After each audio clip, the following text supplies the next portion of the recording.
कार्तिक पूर्णिमा को कई जगह देव दीपावली के नाम से भी जाना जाता है।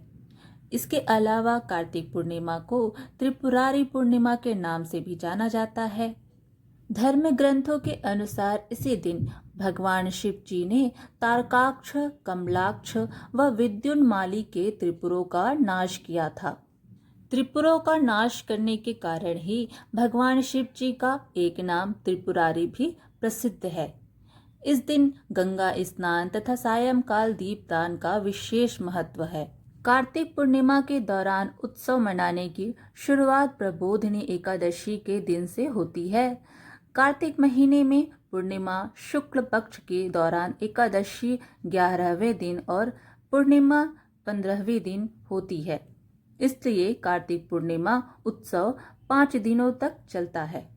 तो चलिए आज हम कार्तिक पूर्णिमा की कथा को सुनाते हैं।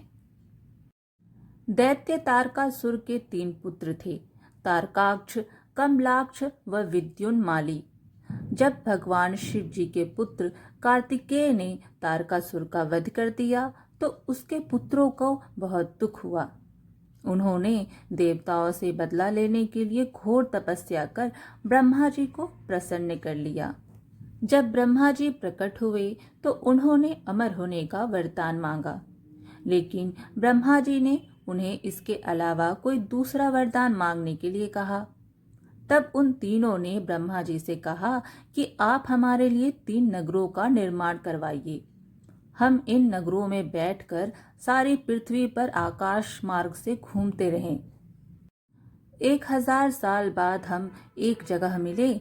उस समय जब हमारे तीनों नगर मिलकर एक हो जाएं, तो जो देवता उन्हें एक ही बार से नष्ट कर सके वही हमारी मृत्यु का कारण हो। ब्रह्मा जी ने उन्हें ये वरदान दे दिया। ब्रह्मा जी का वरदान पाकर तारकाक्ष, कमलाक्ष व विद्युन्माली बहुत प्रसन्न हुए। ब्रह्मा जी के कहने पर मैदानों ने उनके लिए 3 नगरों का निर्माण किया। उनमें से एक सोने का, एक चांदी का व एक लोहे का था।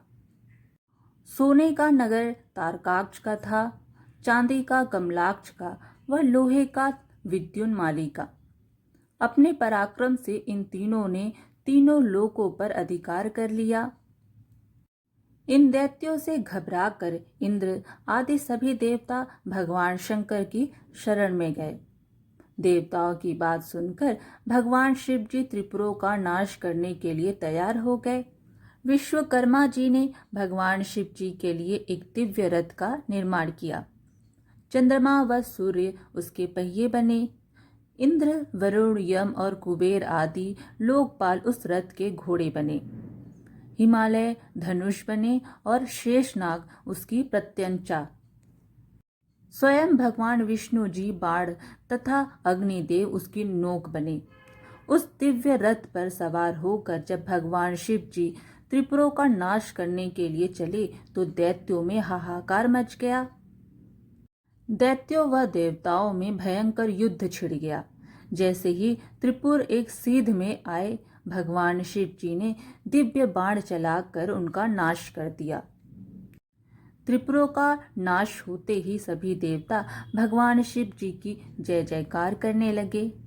त्रिपुरों का अंत करने के लिए ही भगवान शिव जी को त्रिपुरारी भी कहते हैं।